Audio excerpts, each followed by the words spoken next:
निमित्ताने इथं मला बोलण्यासाठी संधी दिली त्याबद्दल मी प्रथमतः या शाळेचं मनापासून आभारी आहे. बसा बरे बा. जय भीम. आवाज कसा पाहिजे? जय भीम. अजून एक. जय भीम. आता खाली नका बसू असं. ऐकच. आज जन्म कुणाचा झाला आज? तुम्हाला स्वातंत्र्य देऊन गेलं ना बाबासाहेब आजच्या दिवसापासून. कसं राहायचं? ताई आता सगळ्यांनी त्यात बसायचं, अजिबात खाली बसायचं. आपण कोणी लेकर आहे बरोबर. खरं तर जगण्याचं भान आणि जगण्याची जाण. खरं तर दररोजच्या वातावरणात फिरत असताना लक्षात या ठिकाणी आल्यानंतर लक्षात आलं माझ्या, खरं तर जगण्याचं भान आणि जगण्याची जाणही विसरून जात असताना पिढी जिथे एका बाजूला उभी राहते त्याच्या दुसऱ्या बाजूला चांगल्या आचाराची, चांगल्या विचाराची, चांगल्या संस्कारांची संस्कार संपन्न फळी मला वाटतं या शाळेच्या माध्यमातून निर्माण होताना दिसते. सर मी दररोज वातावरण फिरत असताना बघत असतो, कालचा माणूस आठवत असतो, आजचा बाप आठवत असतो. कारण पूर्वीचा इतिहास आठवल्याशिवाय नवीन इतिहास घडवता येत नाही. काय होतं माहिती आहे का? एक माणूस दिवसातून 5 रुपयाची दारू प्यायचा. पाठीमागच्या काळात थोडं जाऊन सांगतो. एक माणूस दिवसातून 5 रुपयाची दारू प्यायचा, 5 रुपयाची तंबाखूची पुडी घ्यायचा, 1 रुपयाची चुनाट वेग घ्यायचा. तो दिवसातून 21 रुपये वाया घालवायचा. तो दिवसातून 21 रुपये वाया घालवायचा. मला असं वाटतं जर त्या मुलाच्या बापाने त्या मुलासाठी जर 20 रुपयाची पाटी आणि 1 रुपयाची पेन्शन घेऊन दिली असती ना तर मला वाटतं त्याच्या 21 पिढ्यांना पुरण एवढं शिक्षण त्या मुलाने मिळवून दिलं. आम्हाला करायचंय काय? आम्ही करतोय काय? आम्हाला मित्रांनो महापुरुष वाचले पाहिजे. महापुरुषांचा इतिहास जाणून घेतला पाहिजे. फक्त कळणार नाही तर आम्हाला सर्वच महापुरुषांचा, महावीरांचा, महाधीरांचा इतिहास आम्हाला समजून घेता आवश्यक आहे. काय होतं माहिती आहे का मित्रांनो? एका ठिकाणी एका व्याख्यानाला गेलो असताना व्याख्यान चालू होतं. व्याख्यान चालू आहे, व्याख्यान अगदी सुरू झालंय आणि व्याख्यान सुरू असतानाच एक पाठीमागच्या कोपऱ्यातला मुलगा उठून उभा राहिला.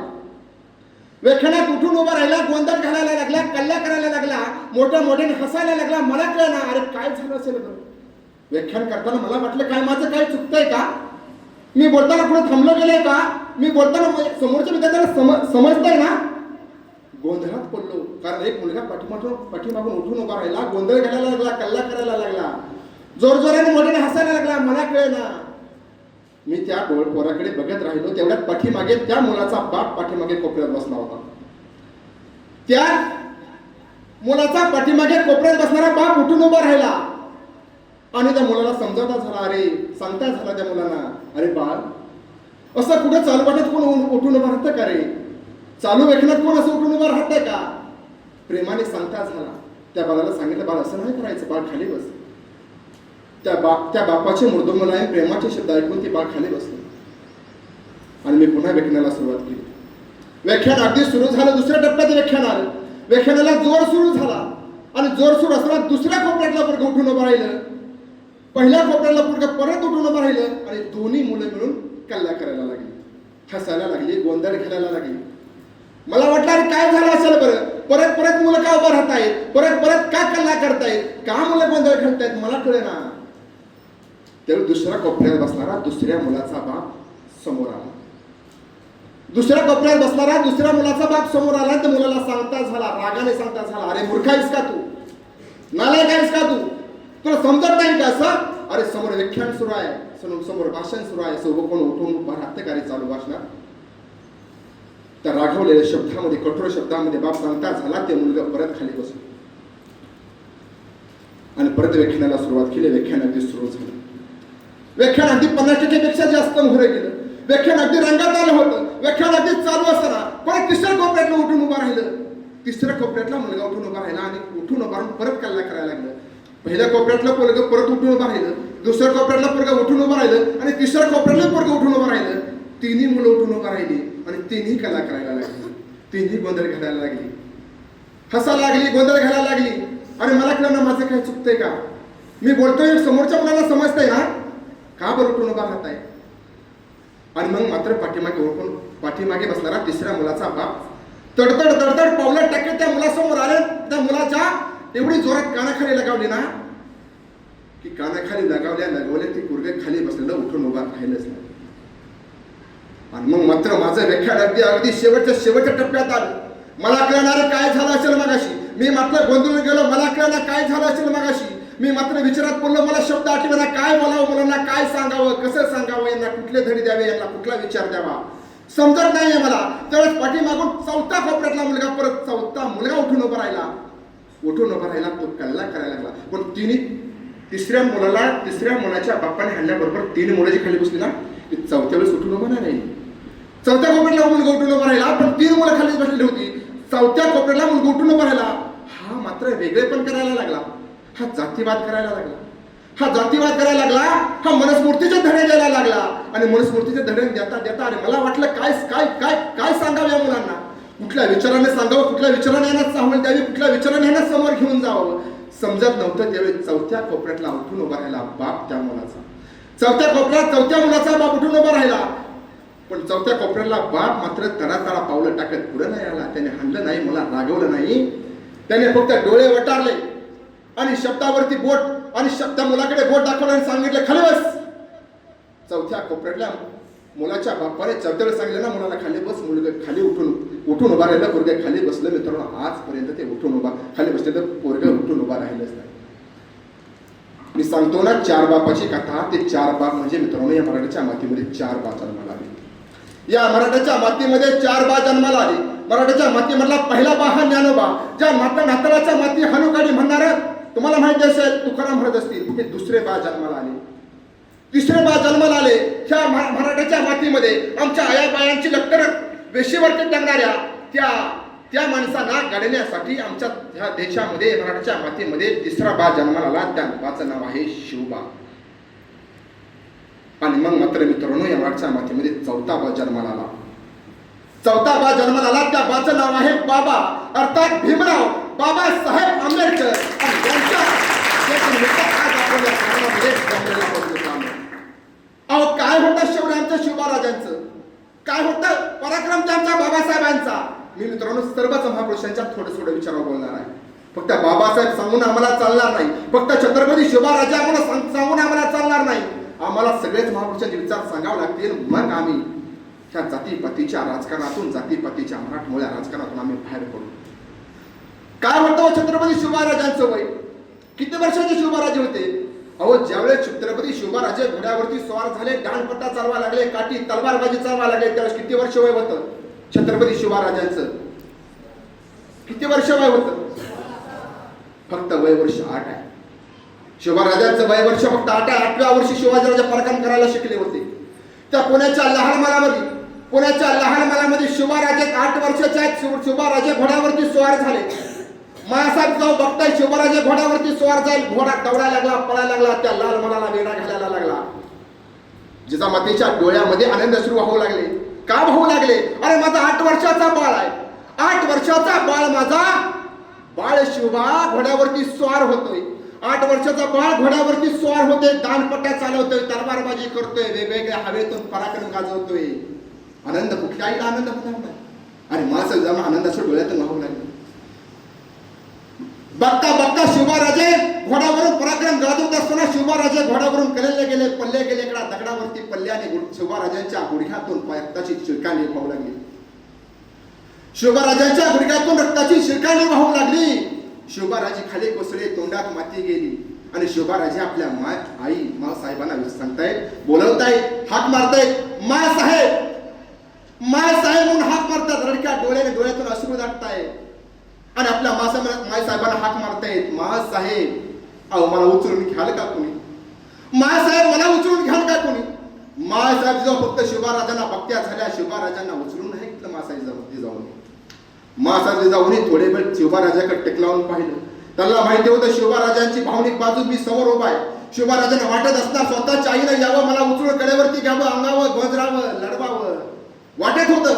पण मासाहेब जाऊ बाळ शिवबाजून नाही गेले. मासाहेब जाऊ त्याच लाल महालामध्ये गेल्या. तडतड पावलं टाकत लाल महालात गेल्या. खुर्चीवरती जाऊन बसल्या.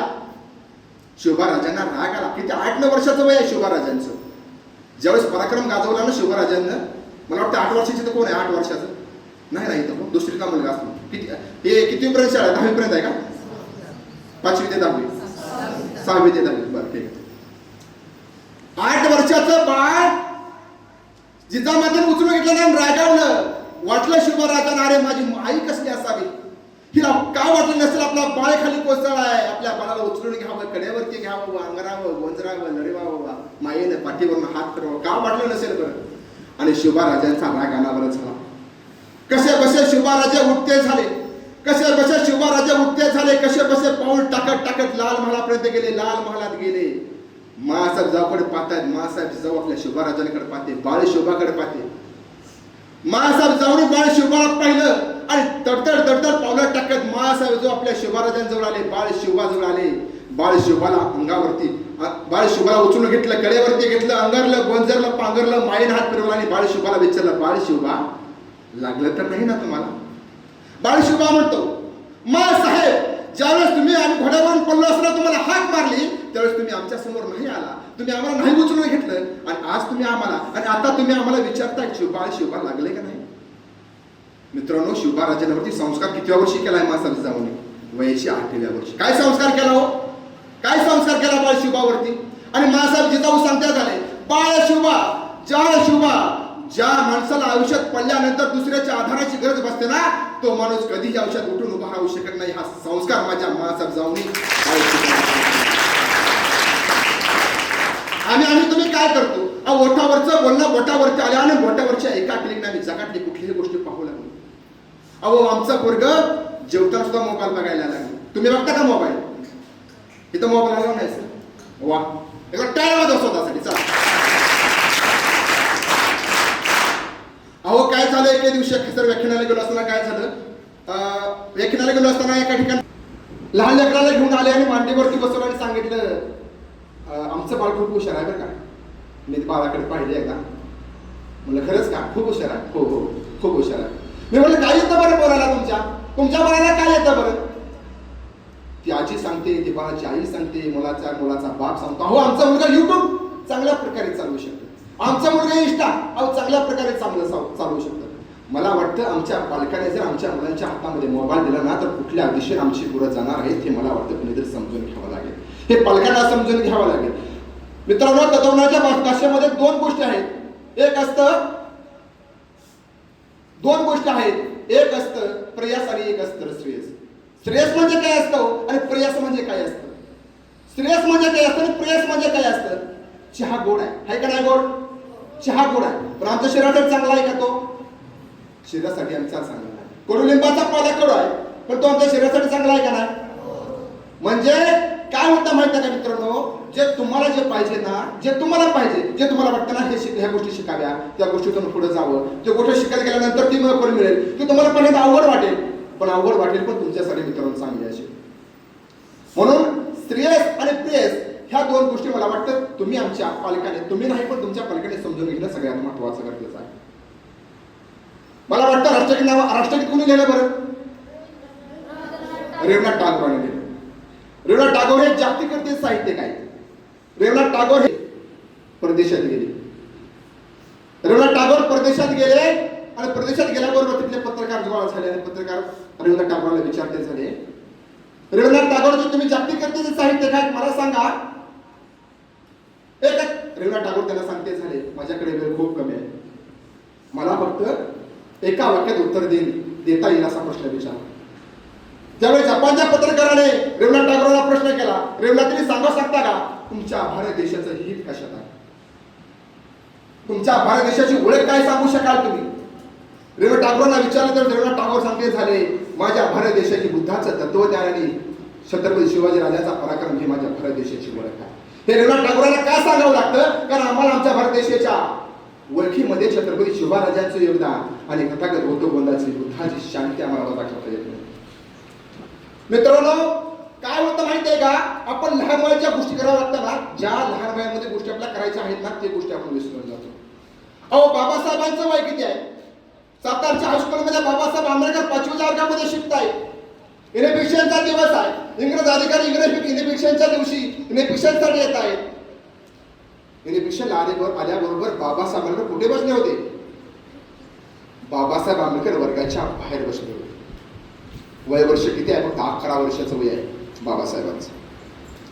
सातारच्या हायस्कूलमध्ये बाबासाहेब 5व्या वर्गामध्ये शिकतायत, वर्गाच्या बाहेर बसतायत. इनिबिक्शनचा दिवस आहे, इंग्रजी अधिकारी वर्गामध्ये येतो, बघतो बाबासाहेबांना, बाबासाहेब बाहेर आहे. वर्गातल्या मुलांना प्रश्न विचारता जातो, प्रश्न विचारतो, एका प्रश्नाचं उत्तर वर्गातल्या एकाही मुलाला येत नाही. इंग्रज अधिकारी वर्गातल्या मुलाला प्रश्न विचारतो, सांगा मित्रांनो या प्रश्न उत्तर काय? वर्गातला एकही मुलगा हात वर करत नाही. पण वर्गाच्या बाहेर बसणारे बाबासाहेब आंबेडकर प्रत्येक प्रश्नाला हात वर करतात. वर्गाच्या बाहेर बसणारे पोरगा प्रत्येक प्रश्नाला हात वर करताना सांगतो, साहेब मी देऊ काय याचं उत्तर? आणि वर्गाच्या बाहेर उभा राहिलेलं बसलेलं पोरग प्रत्येक प्रश्नाला अचूकपणे उत्तर देतं. इनिबिक्शन आलेले अधिकारी त्या वर्गातल्या सरांना म्हणतात, गुरुजींना म्हणतात, अहो गुरुजी तुमच्या वर्गाची जर राज कोणी राखली असेल ना तर वर्गाच्या बाहेर बसणाऱ्या पोराने लागली. आणि मग इंग्रज अधिकाऱ्याच्या डोक्यामध्ये आलं आणि बाबासाहेबांना वर्गाच्या बाहेर बसणाऱ्या बाबासाहेबांना हातामध्ये बोलवून घेतलं आणि बाबासाहेबांना विचारलं, सांगा बाबासाहेब. त्या पोराला प्रश्न केला, सांगा बाळ काय नाव तुझं? बाबासाहेबांना प्रश्न केला, बाळ सांग ना काय नाव तुझं? बाबासाहेब सांगते झाले, बाळ साहेब भेवा म्हणतात, भीमराव रामजी आंबेडकर माझं नाव. वा. आणि शबासकीची थाप इंग्रज अधिकाऱ्याने बाबासाहेबांच्या पाठीवर होता. आणि बाबासाहेबांना सांगितलं, बाळ आतापर्यंत तू बऱ्याच प्रश्नाची अचूकपणे उत्तरं दिली, पण आता तुझ्यासाठी मी शेवटचा प्रश्न विचारतो, सांगशील का बाळ या प्रश्नाचं उत्तर? बाबासाहेबांनी सांगितलं, हो का नाही सांगा, विचारा साहेब मला प्रश्नाचं उत्तर. आणि इंग्रज अधिकाऱ्याने प्रश्न केला बाबासाहेबांना, सांग बाळ त्या पृथ्वी तलापासून सर्वात लांबचा ग्रह कोणता? बाबासाहेबांच्या डोळ्यामध्ये अश्रू आले. बाबासाहेबांनी खाली मान घातली आणि बाबासाहेब त्या इंग्रज अधिकाऱ्याला सांगते होते, साहेब तुम्ही मला प्रश्न विचारला त्या पृथ्वी तलापासून सर्वात लांबचा ग्रह कोणता असेल? साहेब मला माहिती नाही, पण माझ्यासाठी वर्गाच्या कोपऱ्यात ठेवणारा पाण्याचा माठा माझ्यासाठी सर्वात लांबचा ग्रह आहे. हे बाबासाहेबांनी वय वर्ष फक्त 11. किती आहे वय वर्ष? 11व्या वर्षी इंग्रज अधिकाऱ्याला सांगतायत, बाबासाहेब वर्गाच्या कोपऱ्यात ठेवलेला पाण्याला हात लावण्याचा अधिकार देखील इथल्या मनुष्य व्यवस्थेने आम्हाला नाकारलाय. अरे तेच बाबासाहेब आंबेडकर नावाचं पोरग, ह्याच बाबासाहेब आंबेडकरांनी अमेरिकेतल्या कोलंबिया विद्यापीठात जावं, डिग्री घ्यावी आणि बाबासाहेबांनी कोलंबिया विद्यापीठातून शिक्षण घ्यावं आणि परत भारतात यावं. आणि त्याच अमेरिकेतल्या एका कोलंबिया विद्यापीठामध्ये शिकणाऱ्या एका निग्रो बनवल्या जातेल्या बराक ओबामा नावाच्या माणसाने बाबासाहेब आंबेडकरांची प्रेरणा घ्यावी आणि अमेरिकेचं राष्ट्राध्यक्षपद भूषवावं. आणि अमेरिकेच्या न्यायवेशीवरती लिहिलं जावं, the symbol of knowledge doctor Bhimrao Ramji Ambedkar.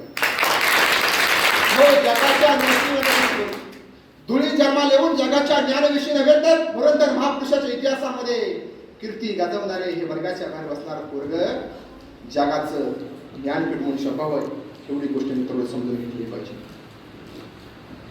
जर बाबासाहेबांना वाटलं असतं तरी जातीपातीचं राजकारण आहे तर बाबासाहेब आंबेडकरांनी कधीच महात्मा फुलेंना गुरु मानलं नसतं. महात्मा फुले कोणाचे? कुठला समाज आहे महात्मा फुलेचा? कोणता? महात्मा फुले कुठल्या समाजाचे? आवाज येत नाही. कोणते? अरे बाबासाहेब आंबेडकर महाजातीमध्ये जन्माला आले, महात्मा फुले माळी समाजामध्ये जन्माला आले, पण बाबासाहेबांना वाटलं नाही मी महार आहे, एखाद्या महार माणसालाच गुरु करावं, नाही जातीपाती राजकारण केलं. बाबासाहेबांनी गुरु मानलं ते महात्मा फुलेंना गुरु मानलं. महात्मा फुलेने गुरु कुणाला मानलं? छत्रपती शिवराजांना गुरु मानलं. शिवराज कुणाचे आहे तुम्हाला माहिती आहे? छत्रपती शिवराजांना गुरु मानलं. छत्रपती शिवराजाने कुणाला गुरु मानलं? तर छत्रपती शिवराजाने गुरु मानलं ते संत तुकाराम महाराजांना. तुमचं संत तुकाराम महाराजांनी गुरु मानलं तथागत गौतम भगवान गौतम बुद्धांना. माहिती आहे ना? हे जातीपातीचं राजकारण नाही मित्रांनो. आम्हाला काय करावं लागतं, कशासाठी लढावं लागतं, काय करावं लागतं, कशासाठी लढावं लागतं, कुणाची प्रेरणा घेऊन मला जगावं लागतं. अहो मी मगाशी सांगितलं, धुळी जन्माला येऊन धुळधर महापुरुषाचा इतिहास जाऊन बसणार एकच महामानव गेला, मानव झाला तो म्हणजे भीमराव रामजी आंबेडकर. बाबासाहेबांनी छोटे मोठे नाही फक्त मोठीच कामं केली असं नाही तर छोटी छोटी देखील कामं केली. स्त्रियांना देखील अधिकार देण्याचं काम केलं कोणी केलं असेल, स्वातंत्र्य देण्याचं काम कोणी केलं असेल तर ते फक्त डॉक्टर बाबासाहेब आंबेडकरांनी केलं.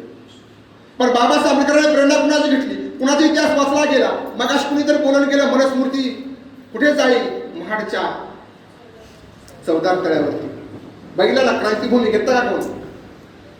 मला वाटतं तुम्ही आम्ही जाऊन आलं पाहिजे. अरे बाबासाहेब आंबेडकरांनी छोटा मोठा तुमचा आमचा नाही बदला गेला. ज्या मनस्मूर्तीनं ह्या देशामध्ये जी तुमच्या आम्हाला सावलीचा विंटाळ होणारी मनस्मूर्ती, सावलीचा विंटाळ होणार, एकमेकाच्या हातामध्ये झाडू, गळ्यामध्ये मडकाने पाठीला झाडू बांधणारी मनव्यवस्था आमच्या देशामध्ये राबवली जात होती. पण ती वृत्ती त्या माणसाला ठेचून करण्याचं काम आमच्या भीमराव रामजी आंबेडकरांनी केलं. मित्रांनो, अशी बरीच गोष्ट सांगण्याजोगी आहे, परंतु मला जरा थोडंसं मोर्चा कामावरती जायचं आहे, त्यामुळे मी इथंच थांबतो. कारण तुमच्यामध्ये जो भाव आहे ना तो दिसत नाही, तुमच्यामध्ये जो करारीपणा आहे तो दिसत नाही. मित्रांनो, काय करावं लागतं बरं? अहो, लहान असून लहान माणसं मोठी होण्यासाठी काय करावं लागतं? बाबासाहेब आंबेडकरांनी काय केलं? अहो, फक्त पैशावाली माणसं म्हणून मोठी चालणार नाही, फक्त पैसे कमवून चालणार नाही. अहो, मोठेपणा कशासाठी असतो आणि मोठेपणा कधी असतो? तुम्ही जर कधी सह्याद्रीच्या कार्याकडे गेला ना तर असे कधी महान गोष्टी असतील, त्यांची उंची कधी तुम्ही आम्ही पाहिली नसेल, याचा अर्थ ते मोठे नाहीत का? अहो, कधी तुम्ही जर गेला समुद्राच्या तळामध्ये जर एखादा शंखशिंपला कला त्याच्यामध्ये अशी काही चमकदार मोती असतील, त्याची धराळ तुम्ही आम्ही कधी पाहिली नसेल, मग याचा अर्थ ते मोठे नाहीत का? असे काही त्या जमिनीच्या पोटामध्ये अशी काही मोती असतील, त्याची झाडं तुम्ही आम्ही पाहिली नसेल, याचा अर्थ ते मोठे नाहीत का? मोठे आहेत मित्रांनो. पण स्वतःला सिद्ध करण्यासाठी मोठं व्हावं लागतं, आणि मोठं करण्यासाठी मित्रांनो तुम्हाला अभ्यास करावा लागेल. मित्रांनो, तुम्हाला यश संपादन करायचं असेल, तुम्हाला यश संपादन करायचं असेल तर कष्ट नावाच्या प्रक्रियेतून तुम्हाला जावं लागेल, त्यावेळेस तुम्ही यश संपादन केल्याशिवाय वाढणार नाही. मित्रांनो, थोडंसं मोहर जायचं, त्यामुळे मी इथंच थांबतोय. जय भीम, जय संविधान, जय भारत.